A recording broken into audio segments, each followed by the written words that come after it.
I remember that the walls are toilet paper thin, and that my left neighbor once filed a formal complaint against me for listening to 90s female alt-rock without headphones.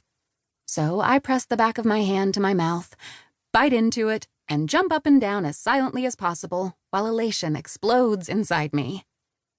I feel just like I imagine Dr. Curie must have felt when she was finally allowed to enroll at the University of Paris in late 1891, as though a world of, preferably non-radioactive, scientific discoveries is finally within grasping distance. It is, by far, the most momentous day of my life, and kicks off a phenomenal weekend of celebrations. Highlights are: I tell the news to my 3 favorite colleagues, and we go out to our usual bar, guzzle several rounds of lemon drops, and take turns doing hilarious impressions of that time Trevor, our ugly middle-aged boss, asked us not to fall in love with him. Academic men tend to harbor many delusions. Except for Pierre Curie, of course. Pierre would never. I change my hair from pink to purple. I have to do it at home, because junior academics can't afford salons. My shower ends up looking like a mix between a cotton candy machine and a unicorn slaughterhouse. But after the raccoon incident, which, believe me, you don't want to know about, I wasn't going to get my security deposit back anyway. I take myself to Victoria's Secret and buy a set of pretty green lingerie, not allowing myself to feel guilty at the expense, even though it's been many years since someone has seen me without clothes. And if I have my way, no one will for many, many more. I download the Couch to Marathon plan I've been meaning to start and do my first run. Then I limp back home, cursing my overambition, and promptly downgrade to a Couch to 5K program. I can't believe that some people work out every day. I bake treats for Phineas, my elderly neighbor's equally elderly cat, who often visits my apartment for second dinner. He shreds my favorite pair of Converse in gratitude. Dr. Curie, in her infinite wisdom, was probably a dog person. In short, I have an absolute blast. I'm not even sad when Monday comes. It's same old, same old. Experiments, lab meetings, eating lean cuisine, and shotgunning store-brand LaCroix at my desk while crunching data. But with the prospect of Blink, even the old feels new and exciting.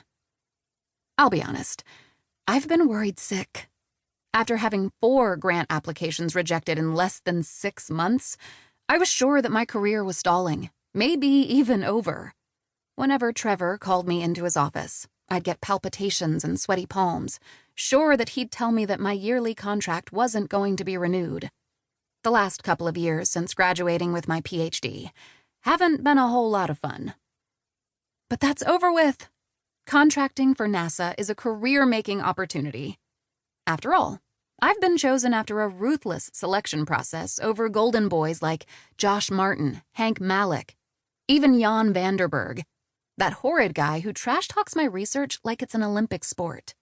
I've had my setbacks, plenty of them, but after nearly 2 decades of being obsessed with the brain, here I am, lead neuroscientist of Blink. I'll design gears for astronauts, gears they'll use in space. This is how I get out of Trevor's clammy, sexist clutches. This is what buys me a long-term contract and my own lab with my own line of research. This is the turning point in my professional life, which, truthfully, is the only kind of life I care to have. For several days, I'm ecstatic, I'm exhilarated, I'm ecstatically exhilarated. Then, on Monday at 4:33 p.m., my email pings with a message from NASA.